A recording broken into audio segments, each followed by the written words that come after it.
Hey everybody, it's me, Kyle Haggerty, alongside Jon Geller. one of the most awesomest men on earth, peoples ever. He's talking about himself. Yes, definitely. I was not talking about John. We bring to you, at the comfort of your seat, chair, whatever. Hopefully you guys are beanbag chair. Yeah, beanbag chair. We're going to be here bringing you our mock draft version of this year's PHL Draft. And it's really special this year because it is the first year that we are including more than the cap of players, and two of the rookies who will unfortunately not be drafted this year have to be set onto the reserves, which brings in kind of a crazy twist to the last couple picks, last three. It is an interesting year, and also with Brandon Folse being available on a limited time basis. Yeah, coming in at like the last minute to be in the draft. Yeah, we don't know where he's going to go, because if he was there all the time, he'd be at the top of the draft with you. Absolutely. I think it'd be, spoiler alert. I think it'd be a pretty close competition if Brandon can make all 6 games this year. Who knows how it's going to pan out? As of right now, we'll get to it, but we'll see where he falls in our drafts each. And John and I will discuss what we think each needs or where the players are going to fall, so you guys will all get the big scoop. So what do you say we start it off? What do you think? Kick us off, Kyle. Ding ding, right? Okay, so my first pick, which John and we I all both know is happening. We both all agree. It's going to be me. I will be the first pick for the Mother Puckers. He's a little selfish. I will no longer be donning white or green. You will be wearing this shirt. I'll be wearing red. I was actually using this exact one. Yep, that's my size. I'll just have to cross out the Geller on the back. Change the number. Definitely going to be #1 this year. I'm excited about it. I'm going to bring a whole new dimension to the team. Vito and Justin are going to be really excited. Justin, huge on the defensive end. Vito, huge from rookie side of the view. Almost the underdog of the year. He was the rookie of the year. So him and Kyle Patrick right alongside each other stat-wise. I think it's going to be an awesome year for us, and I'll get to what we need to build along as we go along. But I will be playing as a forward for the team, and it'll be an awesome year for us. Now that Kyle's done his first overall pick acceptance speech, I do agree. I think playing with Vito last year, you guys are going to feed off each other very well. Well, I know how Vito plays. I've watched him play many times before. You guys will feed each other pucks all day and put them in the back of the net. That's right, Vito. I'm on your side this time. So I agree with you. It's for you being the first overall pick. I think we're both in agreement on #2 overall goes to the goalie of the year last year. Oh yeah, Mike Armstrong.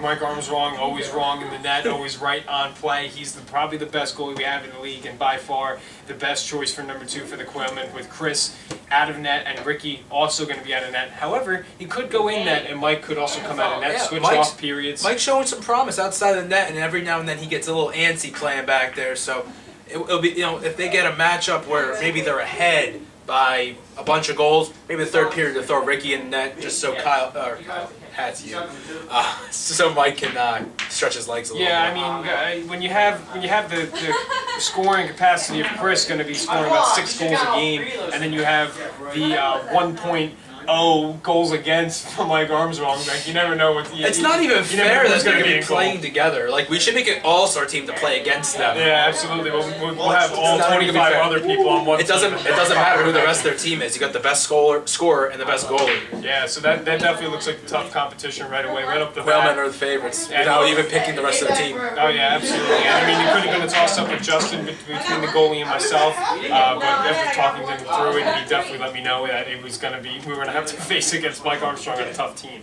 So definitely Quailmen with Mike Armstrong for the second pick overall. Moving on to the third pick with the Ice Spiders. I know Russ is a very friend-oriented owner. He likes detailing his team around people that he trusts the most, people that he can function with the best.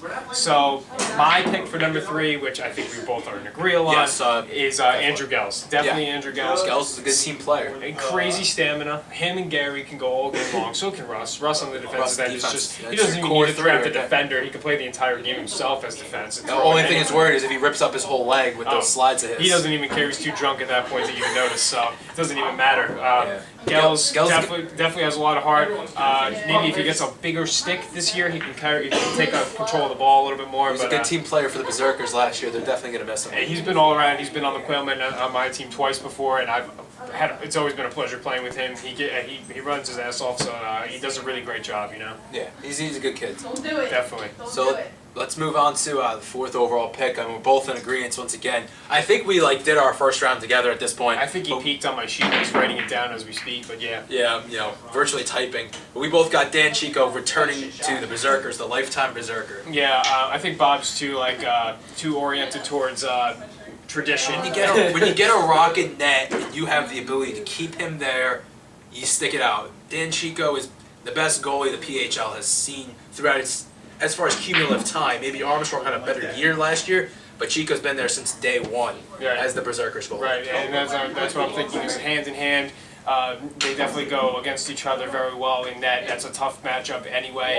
Bob on the defensive end prides himself in the defensive stats. Dave Caravella on the offensive end is quick as hell. He's very crafty. He's got a great shot, and he just loves the competition. So I think Dan, being that placeholder in goal again, will just do wonders for them. Dan's career, he has an 87% save percentage for his career with the Berserkers.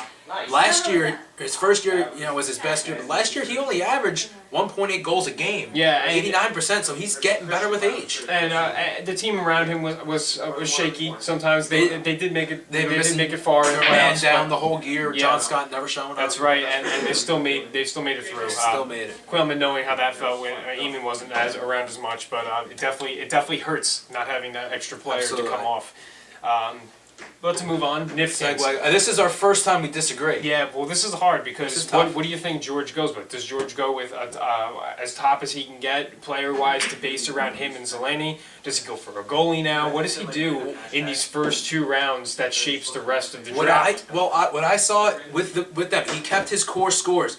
Him and Zeleny are together, that's your scores. So you've got your top 2 strikers. So let's work on the back end. And I haven't taken Mike Kellert as the 3rd goalie taking the draft. It's the 3rd one in the first round. He's going to take Mike, because Mike showed a lot of promise last year in net when he played for the Motherfuckers.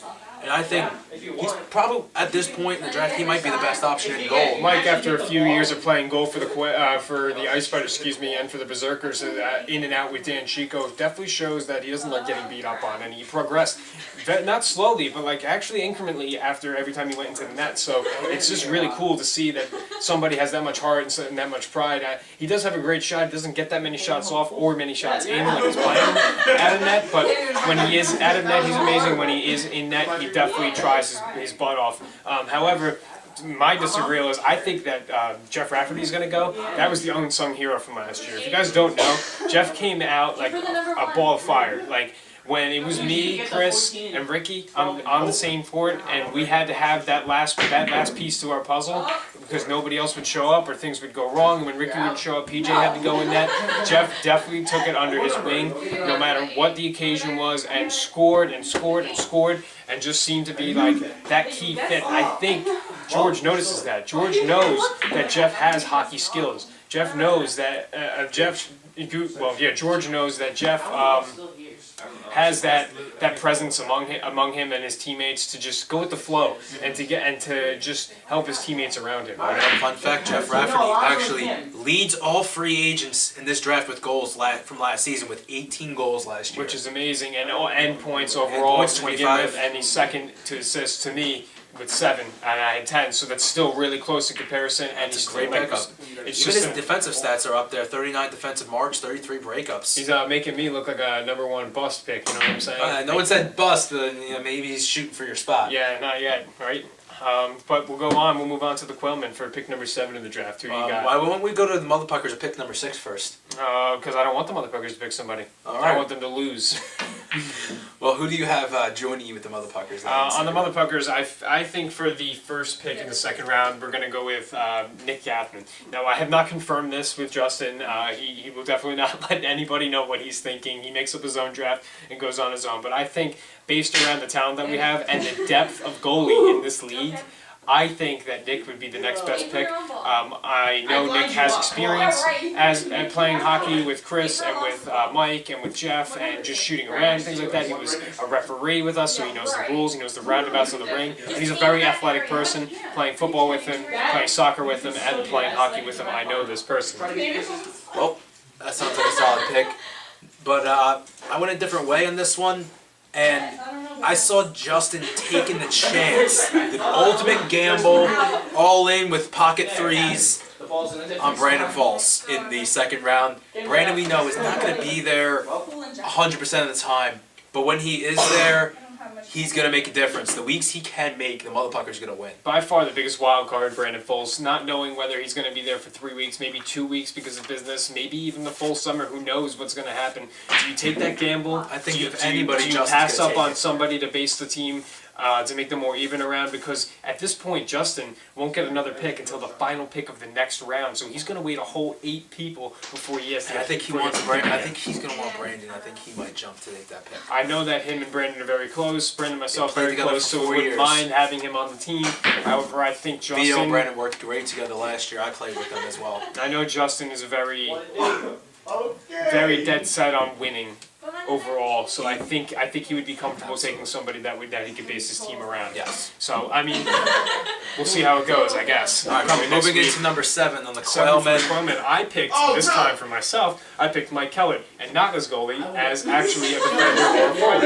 I think that at this point, having Mike Armstrong on the team is going to be huge. They don't need that goalie. They don't need to worry that heavily on defense now, and they really can worry about keeping it in the front zone and keeping it over that line, pounding the pressure on the other team and trying to score. See, I went back to Jeff Rafferty, having him return to the Quailmen, because Ricky's going to need somebody to go out there and take the heat off of Chris. He's got Armstrong in net. He's got himself on defense. He needs a striker here. And I think the bet, as the stats show, the most goals by any free agent last season, Jeff is the pick to take at this point in the draft. There's no way you pass him up. Best case scenario right now, like I was just saying, is that the Quailmen can pick Mike, and then Jeff can fall down to that pick, because I think that they would gobble that shit right up. They would take Nick, or they would take Jeff. I think that's what they want. That's what they want. Chris wants to have one of those two people fall so that he can coherently be with one of those people on that. Absolutely. So moving right along, Right to going the Ice Spiders. Spiders, and I got them bringing back Andrew Stranieri. Do you already? I do. Early in the draft. Earlier in the draft. I think I kind of, like you said earlier, Russ wants to keep his friends there. He wants to stay true to past Ice Spiders. Andrew Stranieri was there last year for them. I think he'll bring him right back if he has the chance to. Well, I think that Stranieri will be very available for us in future rounds. Not saying anything bad against Andrew, but I think Russ at this point would like to pick another one of his friends that he's been friends with for a while, and pick Mark Podesta at this point. Every time Mark plays, it seems he scores game-winning goals. Bob and I have this joke all the time. Every time he shoots and it's a goal, it's the game-winning goal for the game, or it puts his team ahead, and then they can go on and win the game. Mark has stamina. He likes playing the game, gets his heart out. He'll come in and out as you please as the owner of the team. So I think it would be cool if Russ took Mark, because I think Russ could deal with that defensively. If he needed a break, he could have him go into that slot, and if he didn't need a break, he has another forward for him that he doesn't have to worry about, that's going to run around and give effort. So Sounds solid. All right, moving along. We got the Berserkers at number 9. all right, see, I started this one. You can't see that, but I started right now because this is my pick where I didn't know what was going to go. At this point, I have Bob either needing a forward or a defender. So this was the hardest pick for me. I went with a rookie coming into the draft this year. I went with Joe Dimino. Joe is an excellent athlete. Joe really wants to play this year, and I played other sports with him. He's a beast. And he's a beast. So I think that if Bob has done a little bit of research, or Dave, because I'm pretty sure Dave knows more than Bob would, at least at this point, that I think that Joe would be picked at this position. In my draft, I got Podesta going here to instead of the spot you had him one earlier. I think he's gonna go here to Bob. You know, as you said, the game-winning goal guy. What more do you have to say about him? Yeah, I mean, if I already told you, Bob, I have that joke. He could pick him up if he slips to that spot. If he can't pick anybody else. Moving on to the Nifkings, we have back-to-back picks, so let's just go over them both at one time. I would say so. What do you got? For my 2 picks, I think that Brandon's going to fall this far because I think he's not going to be as available as much. I'm hoping that's not true. We want you there, Brandon. We do want you there. But at this point, for the Especially Nifkings, I picked Brandon and Bill Patterson for the Nifkings. Brandon, obviously forward, big shot, likes scoring goals. Second leader, Very scorer all time. exciting player. And Bill, I think that the gene pool runs right here. He's a Nifking from last year. Loved playing. Loved Played his scoring, heart out. had a lot of energy, and was very physical, could be on the defensive end. I think George would like that. I think George wants that back. Absolutely. My draft, I got Bill as well going in here, and I had PJ Cassidy coming off the board to the Nifkings. I just think, with the way my draft is shaped up, they need a defender, and PJ and Bill can both step in and be that defender, but also to give their forwards breaks, they can both also step up and play some forward. Absolutely, it's huge. And PJ also gives his heart out and is more than willing to be the goalie figure. He'll do anything on a team. I saw him last year with you guys and the Quailmen, and because you guys are always hurting for players, he stepped in wherever was needed when he was there. He'll play goal, he'll play defense, he'll play forward. Huge, absolutely. Anywhere. And he did a great job. And no matter what anybody says, jumping into a goal for the first time with these people that know how to play this game at this point is huge. At least in the face against Krause. Lucky. Alright, pick number 12, the Berserkers. Berserkers. I have him picking a very little known rookie. I believe there's only maybe one person or two people that know anything about this rookie. Matt Soltman, who is Dave Carabella's friend. I think that Matt is going to come into the league as one of those players, like, not necessarily Vito Cerullo of this draft. I think it would definitely be the Vito of this draft for rookie-wise. Yes. I think it's a Joe Zelani type of situation where nobody knew anything about Joe, and he came into the league and took it all, basically showed us that he could play and he would wreck us. So I think that's the type of situation that we're facing right now, so we're going to head that way again. And I don't think anybody else is going to chance taking him because no one knows anything about him, so definitely going to I think that's why they're going to take him right here, because the reason I picked him for the spot is because Dave Carabella was the one who signed him up. Dave Caravella, the franchise pick of the Berserkers, isn't going to sign up somebody that he knows him. He knows he's going to be good. At least somebody doesn't want to Nobody play else knows him. Yep. He's going to take him up at this pick. This is a good spot for him to go. The third round, I think that's where we're really going to start seeing these rookies come out because there is so many of them. Yeah. I think right there, that's where he comes out. All right, and then now who do you have going to the Ice Spiders as the 13th pick?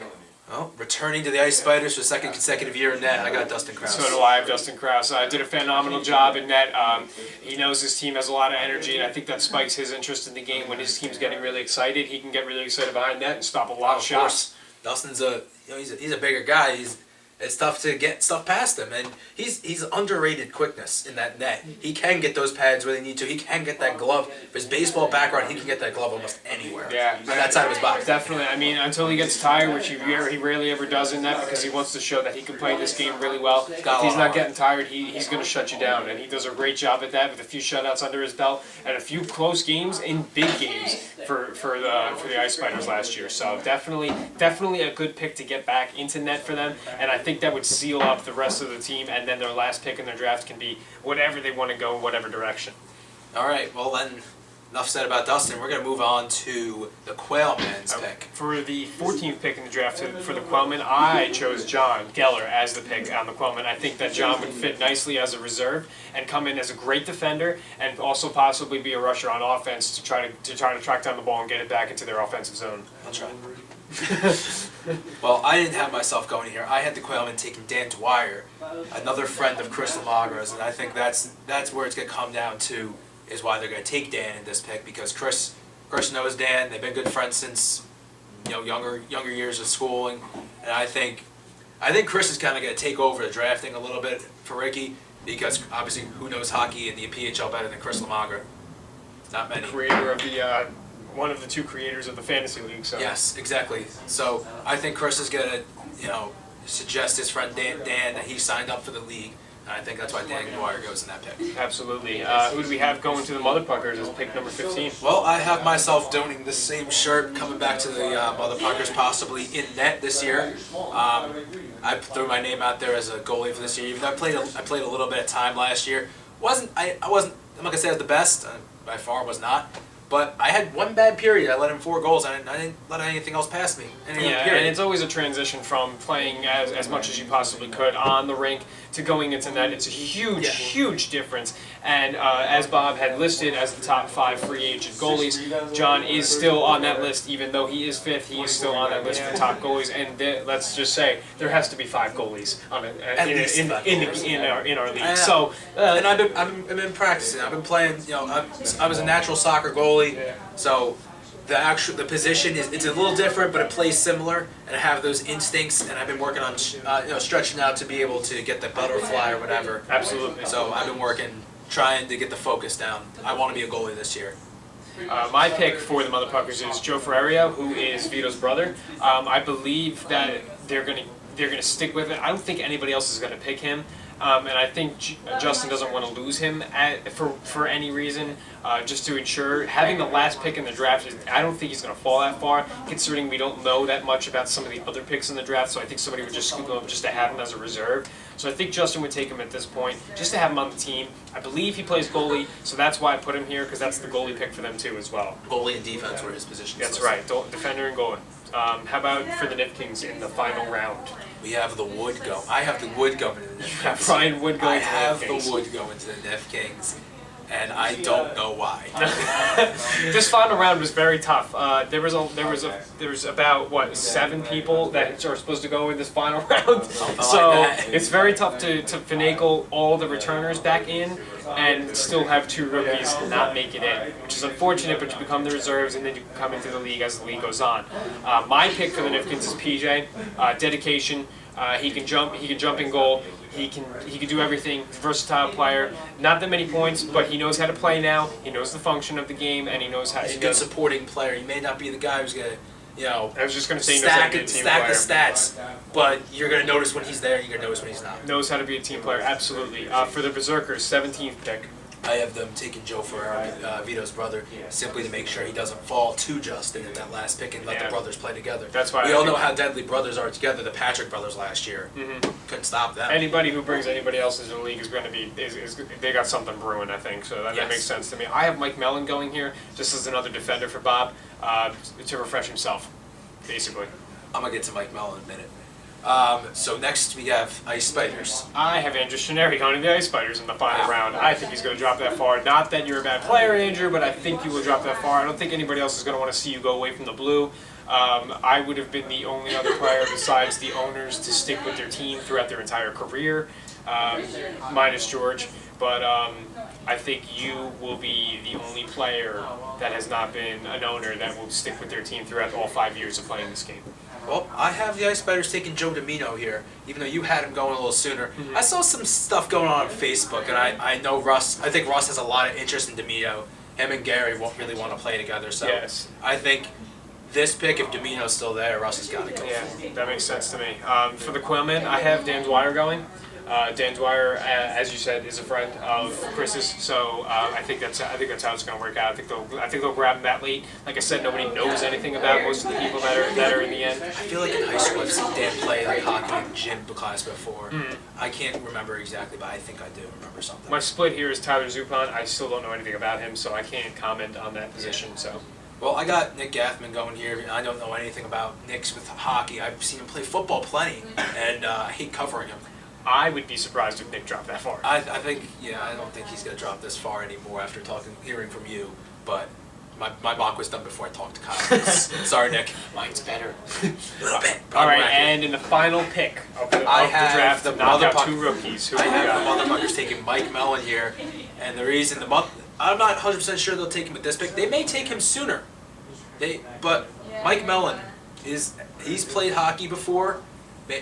He played I played pickup games with Mike with Vito, so Mike and Vito know each other very well. They played hockey many times, and I know Vito will probably hate Justin if he doesn't take Mike at some point in time. Mike's a solid goalie. I had a lot of trouble scoring on him. And if I had not had Mike, I honestly think he might be Mike Armstrong caliber goalie. If I had not had Mike going earlier in the draft to somebody else, I probably would have definitely picked him to drop to the Motherfuckers because I don't think anybody else needed him at this point.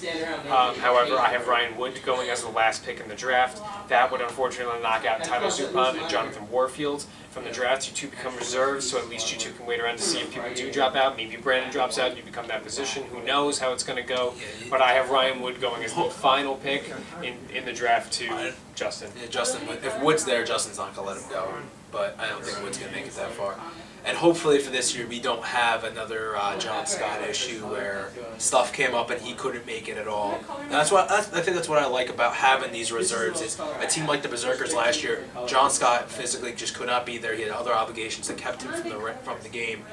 And there was nobody to replace him. It just wasn't fair for them to bring it in. This way, there's 2 people that everybody had 4 shots at. Along with the Quailmen, we lost a player about the same 2 games into the year, so it was very rough. It's very stressful when you know that someone's not going to be there. We know things come up. We know people work changes, other obligations come up, and you can't make it anymore. So I think having these 2 reserves is very good because it's not like, oh, you brought a ringer in. No, you brought in 2 people that everybody had a chance at. Exactly. And that's what makes it very fair with this system. Bob, it was a good idea to include everybody who signs up and leave them as reserves. Absolutely, and like we said, we'll see how this draft goes. In a week, the 16th is when the draft happens, and we got to make some sort of bet to see how close ours are. We'll 1 push-up for everyone wrong. 5 push-ups for everyone wrong. I don't do that stuff, so I'll jog, I guess. One jog. I don't know what that is. 1 lap around the PHL rink. Yeah, that's small enough for me. That's fine.